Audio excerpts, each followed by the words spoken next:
Hey, I'm Decathlon Gamer, and welcome back to Zwift Fitness Journey. Today, first off, I'm in Richmond, and I'm on the climbing course. So today is going to be about climbing, and it's going to be about climbing for more than one reason, not just because I'm going to go ahead and do some climbing, though I'm not looking to push it for those who haven't watched in a while and are here because of the topic for today, which I'll get to that in a second if you haven't looked at the title. I've had a really rough 7 weeks, it's almost 2 months now, where I've been crazy busy. I've been gone a lot. It's been a very busy time for me, and trying to keep up with things has, well, not been the easiest. And one of the things that has been sacrificed the most is Zwift, because for a part of the 7 weeks, I was gone and took a computer with me, but I wasn't about to haul my trainer and my bike and all my camera equipment with me. So I have missed some sessions, and I've been getting back into it, and last week was a good week, and I actually did record all of last week, though you didn't see an episode Saturday. That was down to technical difficulties with a podcast playing in the background that in my ear was very quiet. On the recording, ended up over everything, and it just wasn't worth it, and I wasn't doing much but writing for a good long 50 minutes, which is the longest ride I've had in quite a while. And yes, there was some climbing, and I'm definitely ultimately writing better than I had been writing previously, but still long ways to go to get back into the condition I was in roughly 7 weeks ago. I think that's about where I'm at timeline wise now, since things got really crazy, and I'm still in for another month or so of off and on pretty crazy, but things are settling back into normal per se. Monday wasn't quite there. I have not ridden. This is the first time I've ridden this week, so good luck to me on that part, taking on these crazy steep climbs here in Richmond that also make up the bulk or the important parts of the UCI World Championship course here from a number of years ago, and then the National Championship course that we see so often in Pro Cycling Manager. Also, I've got a different setup in here, so new things to get used to for me on that, and we'll see how well this works from a perspective point. For me, it's a little weird that my monitor's not directly in front of me, but it's visible. It's fine. Right now, I'm very much in cruise mode because, well, I'm preparing for the climbs to come. Alright, let's go ahead and talk about what we're here for today, and that is Tour de France. Tour de France, just a couple days away now from beginning, and so this is my Tour de France preview episode. This is my look at the tour and what I think is going to ultimately happen. I'm not talking about the stages in this one. It's going to be down to the riders, the competition, and ultimately where I think the podium will end up looking like when we reach Paris. Let's get to it. I'm going to start in reverse order of the favorites, going first through the Continental Pro teams. B&B, really strong climbers. Pierre Rolland, Pache, Chevalier, plenty of support riders. I think the most interesting thing about this team, though, they brought 3 Cyrils to their squad that's going to appear at the Tour de France. Cyril Barth, Cyril Gauthier, and Cyril Lemoine. That's impressive that you could find that many Cyrils around. I didn't realize that there were that many. Well, okay. Admittedly, I know Cyril is a pretty popular name in France, and as all of the riders on the team are French, it makes a certain amount of sense, but is it as common as a Josh or Mike in the US? I don't know. Or Jose in other parts of the world? Look for those guys to compete for the King of the Mountains for breakaway stages, as they would not last long in the overall for GC. For Arkea Samsic, same sort of thing, but slightly different. Barguil is the type of guy to go for the King of the Mountains, to go for stages. Buani is the sprinter. You got Cockard for B&B, and they'll look to win a stage or two that way. Their strength, of course, is in the legs of Nairo Quintana, but I think, personally, Quintana is massively overrated at this point in his career. He struggled with Movistar the last few years there. And then after moving to Arkea last year, yeah, we saw a little bit of a rebound. He got into some lesser races, had less pressure on him, had a little bit of a resurgence, picked up a couple of wins, and everybody was like, oh, Quintana! For me, it was more like, okay, he's a pro. And yes, he's good, and we've seen that. But it's going to be temporary. And then it ended up being very temporary. And suddenly this year, though, he's rated very highly because he picked up a couple of wins in minor races a year ago. That's all he did. That does not mean he's back. And he showed that the rest of the year last year. He's showed that thus far this year. Expect to see the same Quintana that we've seen the last half decade, which is not the Quintana who was on podiums at the Tour. Quintana is likely to lose out fairly early in this one, be out of contention. The wise thing for a team like Arkea would be to get him, like Barguil, into breakaways, competing for the King of the Mountains.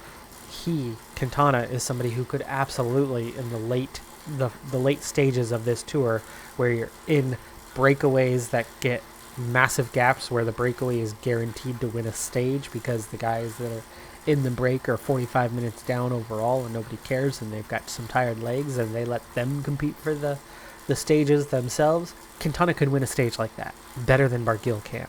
They would be wise to take that approach, but I'm guessing they won't. Barguil will be there for that. Quintana will be there for GC, and somewhere around halfway through this race, Quintana's going to lose a ton of time and be totally out of contention.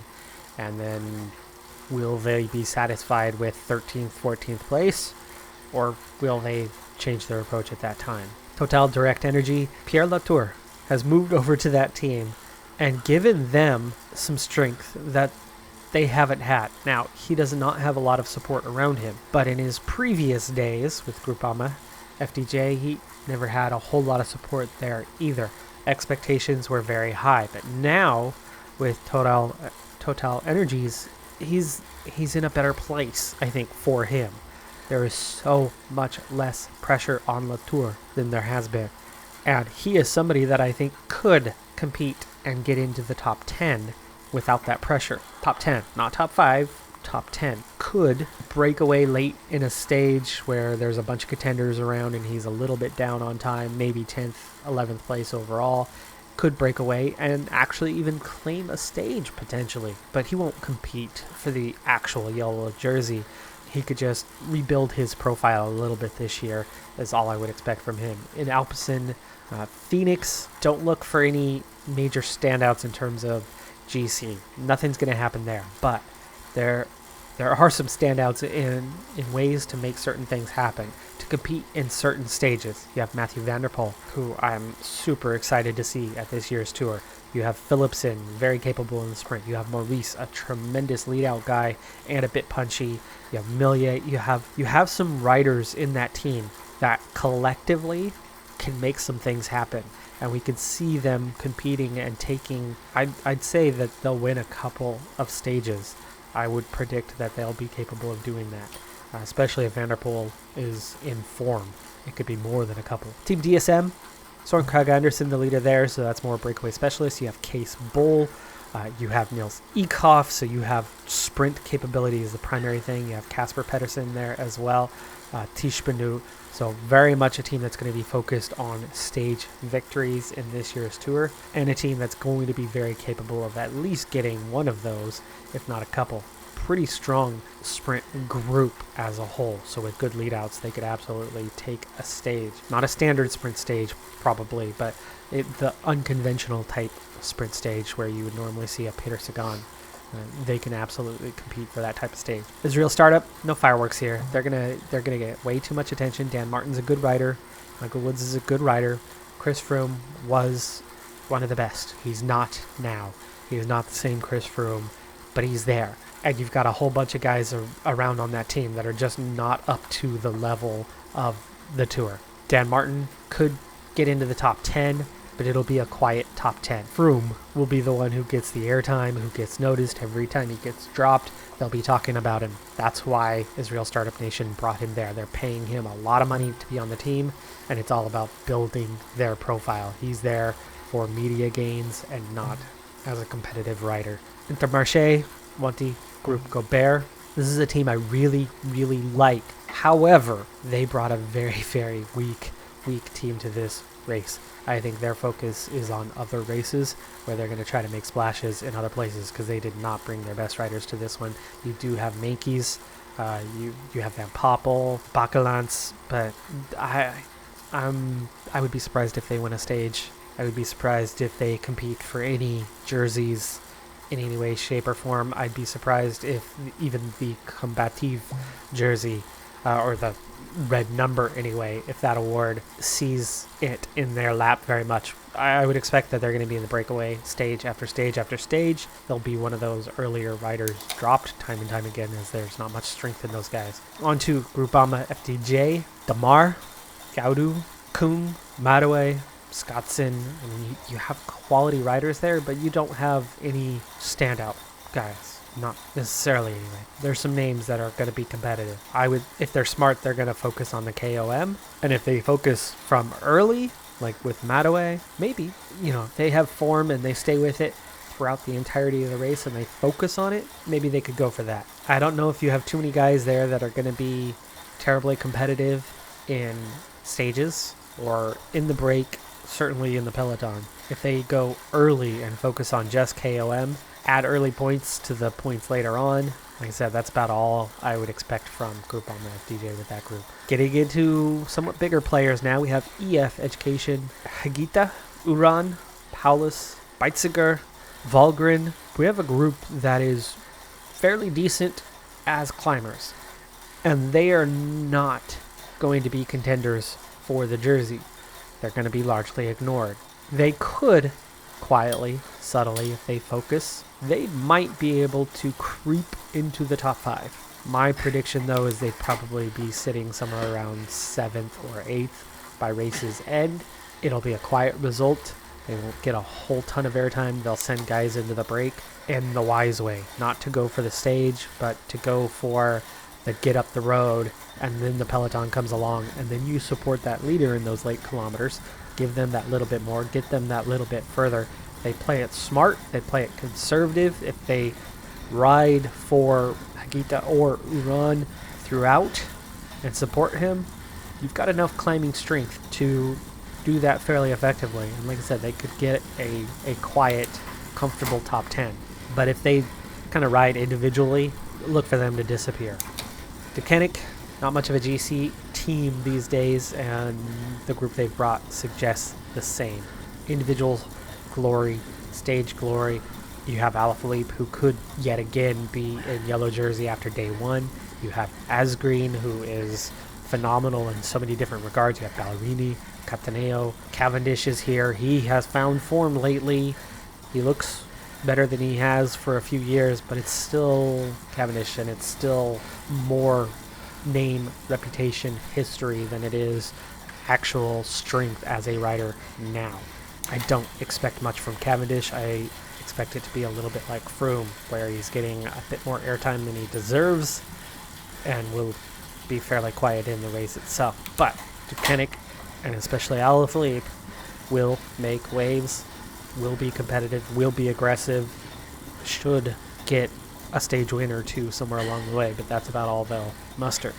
Lotto Sidal, Caleb Ewan, arguably best sprinter in the world by some, not majority, but certainly by some, and I like to be in that camp more often than not always.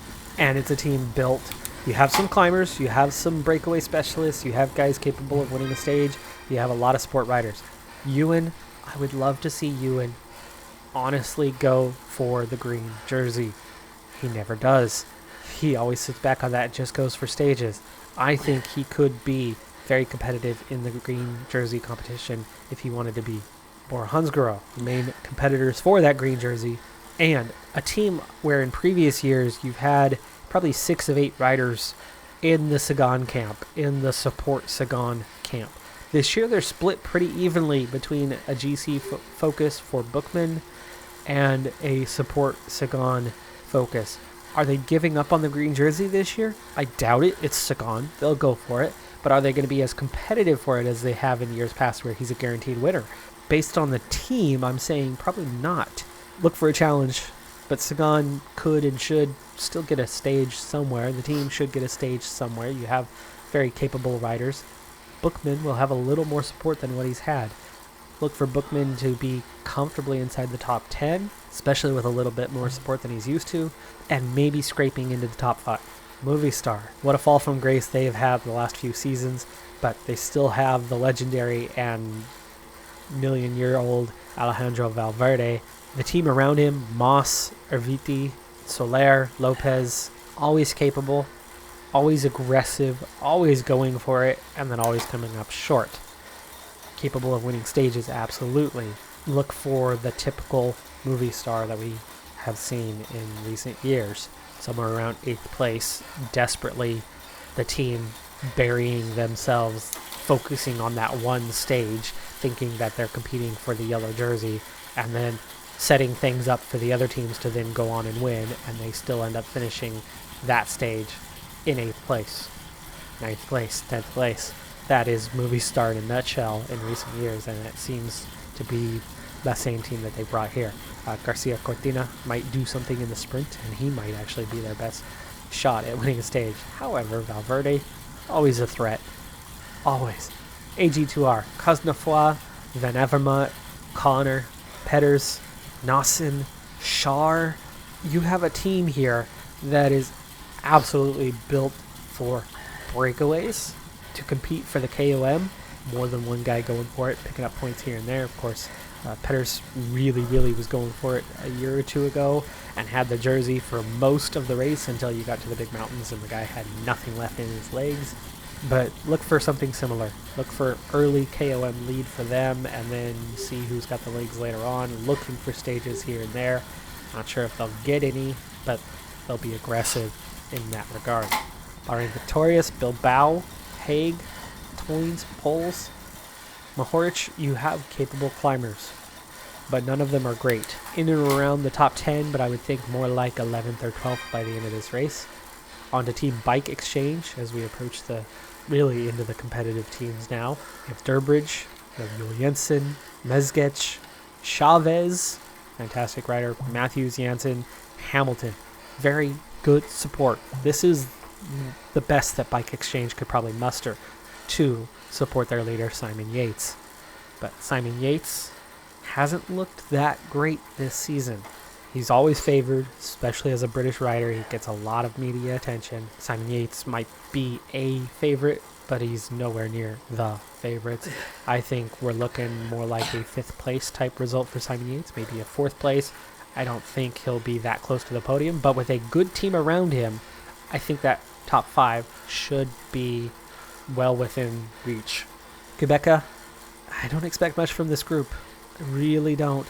You have Hanau, but Hanau's not as strong as he's been. You have Clark, you have Gogol. Outside of maybe Campenarts, if he's brilliant on one of those time trials, I'm not sure Quebeca's going to get much out of this race. Trek, another one. Yes, you have Nibali. Nibali, fan favorite, but Nibali not the rider he used to be, but Mats Pedersen's there. Cofidis, Gil Martin, definitely capable of being in the top 10. Laporte is a good rider. He has Harada. He's got better support than he's ever had, and he's getting stronger year by year by year. Don't look for him to be a contender in any way, shape, or form, but I would think Martin could comfortably be in the top 8. Astana, Erburu, Frele, Fulsang, Lutsenko. Lutsenko, underrated by many, overrated by some. I'm in the camp that's somewhere in between. Solid rider, but I do think he's overrated by a decent team, not a great team, maybe into the top 10. None of those, outside of maybe Yates, were locks in any way. Bookman. I think those are your 2 riders outside looking in. 4th, 5th, or like 5th, 6th, or 4th, 6th. All of the other contenders are going to come from these next 3 teams. Let's begin with the defending champion, Tadej Pogačar, UAE. Pogačar last year was young. Everybody knew he was a threat, but he didn't have team support. They took him seriously as a climber, but they didn't take him seriously as a time trialist. They didn't take him seriously with the amount of team support that he had around him. So the pieces put together looked like Pogačar would not win. But then he was in contact and then surprised at the end, flipped the lid on stage 20, and ended up winning the Tour. Nobody's going to look away from Pogacar. They're going to constantly be focused on Pogacar this year. Easily one of the best climbers in the world. Still lacking in other areas, but obviously has improved as a time trialist. So he's a serious threat. He is a serious contender. I think, no doubt about it, he'll be on the podium. But where will he be on the podium? I think depends. One key factor. Does he lead? If he leads, the pressure's on him and on his team. And they're going to have to ride. And those riders will be lost. They will get dropped. And then he will be isolated. And then he'll have to ride. And that's where it could go wrong for Pogacar. If he sits in second or third place, look for him to always be close and always be contending and potentially gaining time here, there, everywhere on the climb. If Pogacar is second or third place and really close on time late on, he could absolutely be a threat. If he leads, I think he'll fade. Then you have Jumbo-Visma. Jumbo-Visma is like the Ineos of old.